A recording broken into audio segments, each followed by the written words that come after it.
Hello everyone. So guys, स्वागत है आपका आपके यूट्यूब चैनल स्पेशल एजुकेशन पर। गाइस, मैं निरंजन, आपका अपना स्पेशल एजुकेटर। गाइस, मैं आज आपके सामने एक टॉपिक लेकर के आया हूँ जिसके हम डिस्कशन करेंगे। पूर्वी खेरा मैम हमारे साथ है। ये बताएंगे कि किस तरीके से हम पेरेंट्स को उनकी जो ये जर्नी है उनको टाइम टू टाइम उनको काउंसिल कर सकते हैं। सो हम मैम से डिस्कस करते हैं। Hello ma'am. हेलो निरंजन, सबसे पहले congratulations and thank you so much. जो ये आपका प्लेटफॉर्म है बहुत ही इम्प्रेसिव है, अप्रिशिएबल है and I really thank you कि आप इस तरह के चैनल्स में के थ्रू पेरेंट्स को इतना अवेयर करते हो और उनको इतना सपोर्ट देते हो। Thank you ma'am, thank you so much ma'am. And Niranjan, जैसे आपने बताया कि हम लोग आज बात करने वाले हैं कि कैसे हम स्पेशल नीड बच्चों के पेरेंट्स जो हैं वो अपनी इमोशनल हेल्थ का केयर ध्यान रख सकते हैं। And before that I like to introduce myself. मैं एक काउंसलर हूँ, certified child and adolescence and cognitive and behaviour therapist. मैं 2015 से स्पेशल नीड बच्चों के साथ काम कर रही हूँ and I am a founder and chairperson of urban centre, जो कि हमारा स्पेशल नीड बच्चों के लिए ही है पूरी तरह से, और हम लोग पूरा टीम की तरह बच्चों के लिए काम करते हैं। मैम, इमोशनल वेलबींग क्या है और कैसे हम अपने आप को क्राइसिस हैंडल करने के लिए तैयार कर सकते हैं? निरंजन देखो, बैलेंस लाइफ के लिए हमारी हेल्थ हम लोग हमेशा ध्यान रखते हैं। फिजिकल हेल्थ है, मेंटल हेल्थ है और इमोशनल हेल्थ है। यहाँ पे जब हम इमोशनल वेलबींग की बात करें दैट मीन्स इमोशनल हेल्थ, और जब बैलेंस लाइफ चाहिए तो डेफिनेटली हमें इन तीनों का ध्यान रखना है ना। इमोशनल हेल्थ के लिए क्या चीज़ें करनी चाहिए और किस तरह से हमें कंटिन्यूस एफर्ट्स करने चाहिए that we feel good. Definitely जब हम अंदर से गुड फील करेंगे तो हमारी फिजिकल और मेंटल हेल्थ भी बेटर होती जाएगी। नाउ फिजिकल हेल्थ का हमें पता है कैसे ध्यान रखना है, मेंटल हेल्थ के लिए भी हम लोग बहुत कुछ जानते हैं। इमोशनल हेल्थ में कई बार हम लोग सबसे ज़्यादा नज़रअंदाज कर देते हैं बिकॉज वी फील कि फिजिकली हम फिट है तो everything is good, but it is not the truth. So emotional health के लिए सबसे पहले जो है हमें एक एफर्ट्स करने पड़ते हैं, जानबूझ के हमें वो एफर्ट्स करने पड़ते हैं कि हम वो फीलिंग्स ला सके अपने अंदर that yes we are okay, we are good, we are doing fine and everything will be alright. ना हमारी बॉडी जो है हार्मोन्स रिलीज करती है, यू माइट बी नो। अब वो हार्मोन्स रिलीज होते हैं पर्टिकुलर सिचुएशंस में, और वो हार्मोन्स जिन सिचुएशन में रिलीज होते हैं वो सिचुएशंस हमें क्रिएट करनी पड़ती है कई बार, irrespective of how difficult our surrounding is, how difficult our situation is, लेकिन हमें वो हार्मोन्स रिलीज करने पड़ते हैं अपनी बॉडी के अंदर ताकि we feel okay, ठीक है, everything will be alright। जैसे you might be knowing उन हार्मोन्स को हम हैप्पी हार्मोन्स भी कहते हैं। yes, yes. तो अगर हम बात करें डोपामाइन की, सेरोटोनिन की, ऑक्सीटोसिन की, एंडोर्फिन्स की। डोपामाइन जैसे हैप्पी हार्मोन्स जो बहुत कॉमन हमारी बॉडी रिलीज करती है, और कब रिलीज करती है? व्हेन वी आर मोटिवेटेड, जो हमें मोटिवेशन मिलता है कुछ करने का कि आज ये करना है, आज करके दिखाना है कुछ हो आज करना है करना है। सो हमारी बॉडी डोपामाइन रिलीज करती है, चाहे वो मुश्किल भी है लेकिन वी आर मोटिवेटेड, सो वो रिलीज होगा। Then oxytocin is called love hormone. जब हम अपने पेट को प्यार करते हैं, अपने बच्चों को प्यार करते हैं, वी हग समवन, कोई भी जो हमें पता है कि हमें प्यार करता है या हम किसी को बहुत दिल से चाहते हैं तो वो हार्मोन्स रिलीज होते हैं। तो that is also very important. Being loved is very important, to give love, as a very famous line says कि give love you'll have more love to give, है ना?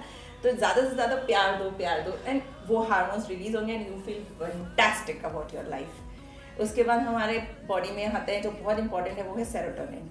सेरोटोनिन हार्मोन तब release होते हैं जब आपके पास कोई रिकॉग्निशन आता है, कोई स्टेटस है, कोई बहुत अप्रिशिएट करता है, या आपको लगता है कि yes you have been rewarded for something, you feel high कि आज तो मैं सातवें आसमान पे हूँ।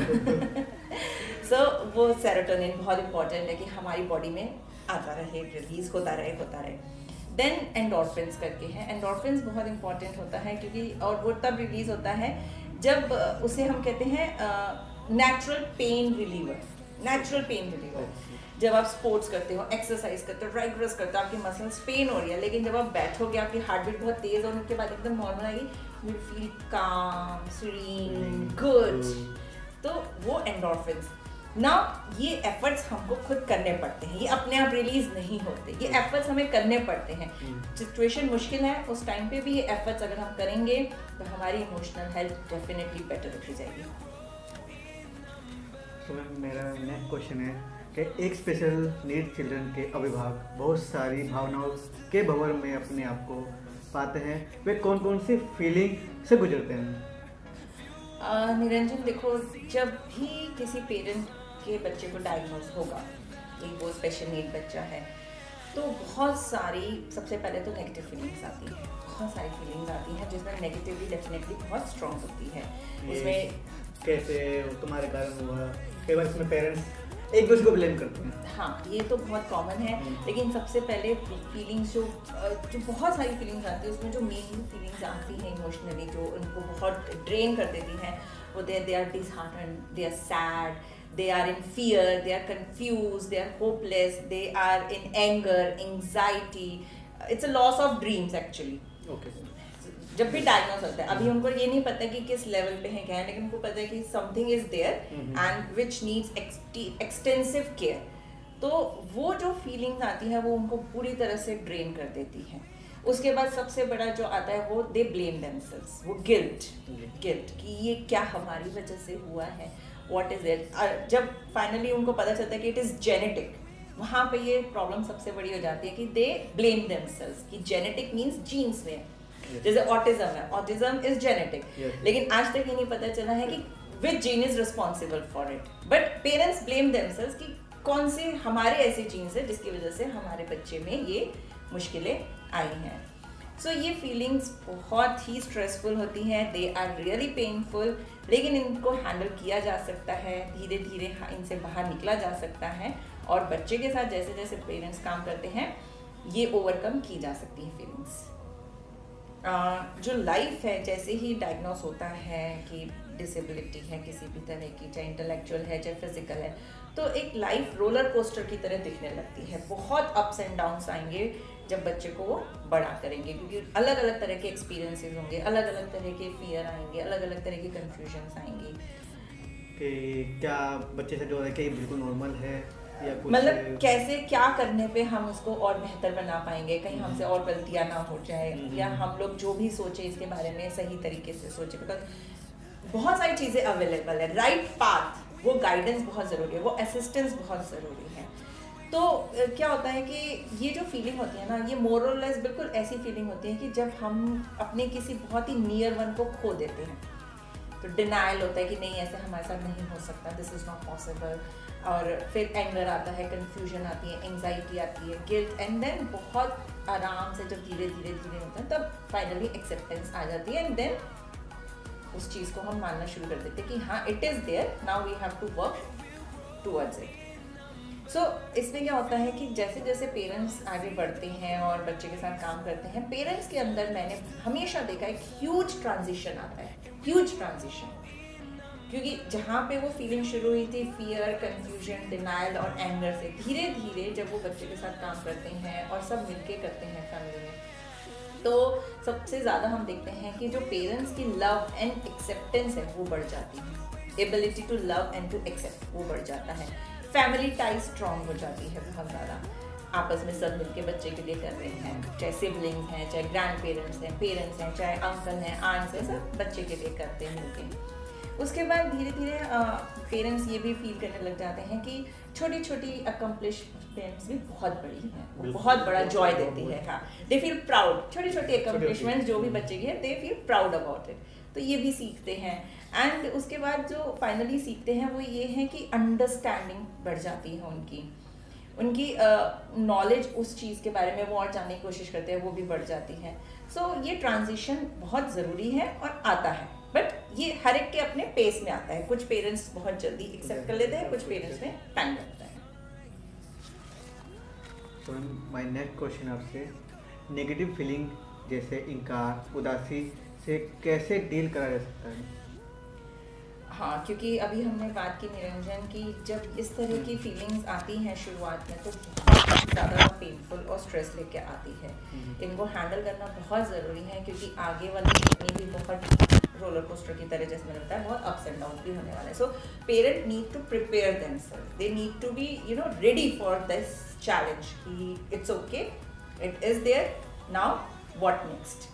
सो सबसे पहले तो जो कॉन्फ्लिक्ट है पेरेंट्स के अंदर, वो मोस्ट लाइकली वो कॉन्फ्लिक्ट आएगा ही आएगा. होता है कि भाई ये कैसे, क्यों, हमारे साथ ही क्यों, ये कॉन्फ्लिक्ट शुरू हो जाते हैं पेरेंट्स के अंदर. सबसे पहले तो बहुत इम्पोर्टेंट, मैंने जो देखा है कि अधिकतर जो फादर है वो ज़्यादा इससे Affected होते हैं. अफेक्टेड होते हैं. मैंने लाइक जो अभी तक के जो मेरा इसमें जो एक्सपीरियंस रहा है, बिकॉज मेरे 7 ईयर्स हो गए इस फील्ड के अंदर, तो मैं इतने घरों में विजिट कर चुका हूँ और दिन करता भी हूँ, काफ़ी पेरेंट्स मुझसे मिलते हैं. इसके अंदर मैंने देखा अधिकतर जो फादर होते हैं, मैंने उनको देखा वो ज़्यादा इफेक्टेड होते हैं इस चीज़ को लेकर के. बिल्कुल होते हैं, क्योंकि फाइनेंशियल बर्डन फादर के ऊपर भी Yes, ज़्यादा yes, आता इसी है. कारण तो कहते हैं हमने पूरी लाइफ अपने आप को पहले खुद सेटल होने में लगाया. अब जब खुद का टाइम आया कि बच्चों के बीच में रहेंगे, लेकिन उसमें पता चलता है कि बच्चा ऐसा हुआ तो सबसे ज़्यादा पेरेंट्स को क्या मैं उसको कैसे आगे हैंडल करूँगा.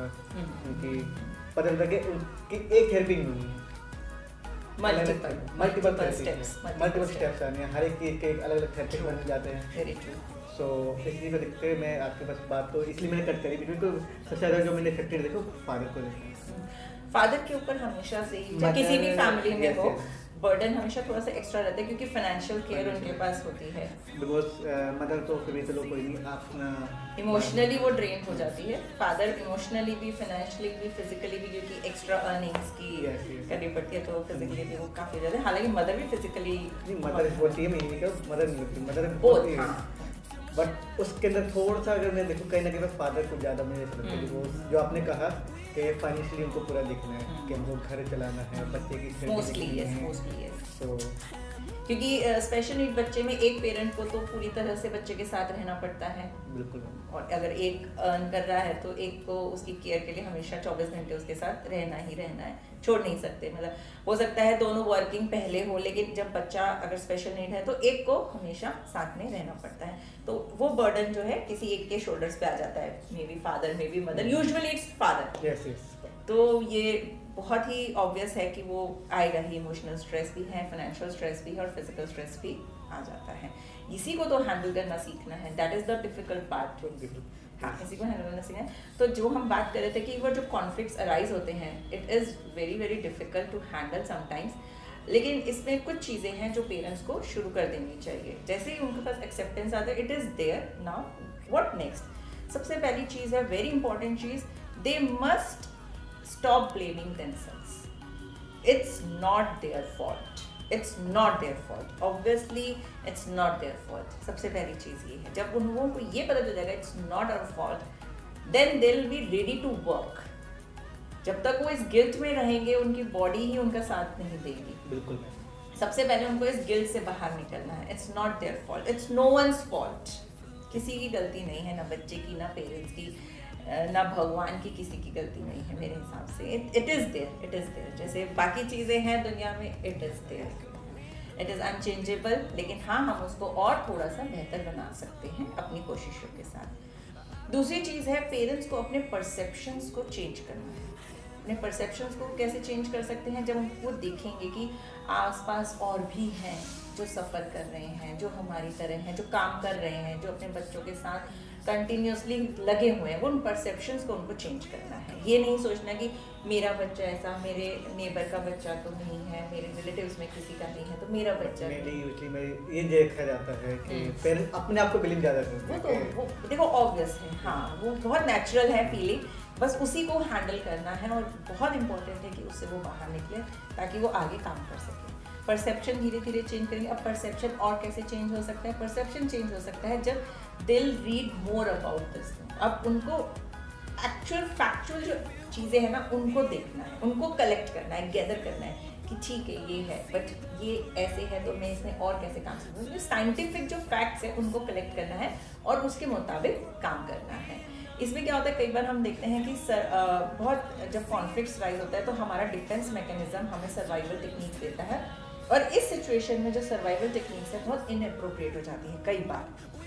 अब इनअप्रोप्रिएट का मतलब है कि आपने भी विटनेस किया होगा, मैंने भी बहुत बार किया है कि साइंटिफिक टेक्निक्स को छोड़ के पेरेंट्स जो हैं कुछ अलग टेक्निक्स पे चले जाते हैं, जब उन्हें ये बिलीव होने लगता है कि this is not working, this will work. तो वो जो हमारे इंडियन में होता है बहुत ये झाड़, हाँ बाबा के पास जाकर हाँ मे बी ऊपरी हवा, हाँ कोई वो कुछ मैंने यहाँ तक भी विटनेस किया है, कुछ पुड़िया खिला दी समथिंग जिसका पता ही नहीं है कि उसमें क्या है, क्या किस वजह से है, क्या है, कुछ नहीं। उस मंदिर में ले जाओ, वहाँ पे स्नान करा करके दर्शन करा ये देखो, ये जो इनअप्रोप्रिएट सर्वाइवल टेक्निक्स है, ये आती है defence mechanism. And defence mechanism कब शुरू होता है? जब हमारे अंदर कॉन्फ्लिक्ट्स होते हैं। So this is the series. So यहाँ अगर हम कॉन्फ्लिक्ट्स को ही बेटर तरीके से हैंडल करेंगे तो हम इन टेक्निक्स को भी बेटर तरीके से जज कर पाएंगे।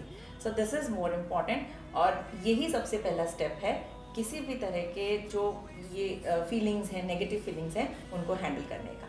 परसेप्शंस को चेंज करना बहुत ज़रूरी है। अब अगर नेगेटिव फीलिंग्स को हैंडल करने के लिए 2 एक्सरसाइजेज हैं जो मैं शेयर करना चाहूँगी, जो पेरेंट्स को करनी चाहिए। सबसे पहले तो कोशिश करें कि जो भी उनकी फीलिंग्स हैं, थॉट्स हैं, जो भी आ रहा है उनके मन में, वो किसी फ्रेंड से, किसी फैमिली मेम्बर से बात करें। हालांकि कई बार उनको मुश्किल होता है क्योंकि उनको लगता है कि सामने वाला समझेगा नहीं उनका दर्द क्या है, उनकी तकलीफ क्या है, बल्कि वो सोचेगा कि ये बिना बात के क्रिप कर रहे हैं एंड इट्स ओके, हो जाएगा, सब ठीक हो जाएगा।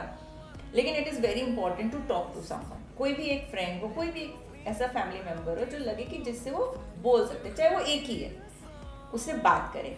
अगर फिर भी लगता है कि कोई ऐसा नहीं है आसपास जो उनका तकलीफ को रिस्पॉन्ड करेगा ठीक से, तो राइट इट डाउन, लिखो, डिटेल में लिखो, और कुछ घंटे बाद उसको खुद के लिए पढ़ो लाउडर। जब आप उसको पढ़ते हो तो your mind will automatically edit that. जब आपका माइंड उसको एडिट करेगा तो आपको लगेगा कि नहीं, ये इतना सोचने की मुझे ज़रूरत नहीं है, ठीक है, मैं थोड़ा बेटर भी है, इतना बुरा नहीं है। हाँ, so these 2 exercises are very important to come out of this negative feelings. So अगर पेरेंट्स इस तरह से करते हैं तो उनको बहुत हेल्प मिल सकती है, दे कैन डू बेटर।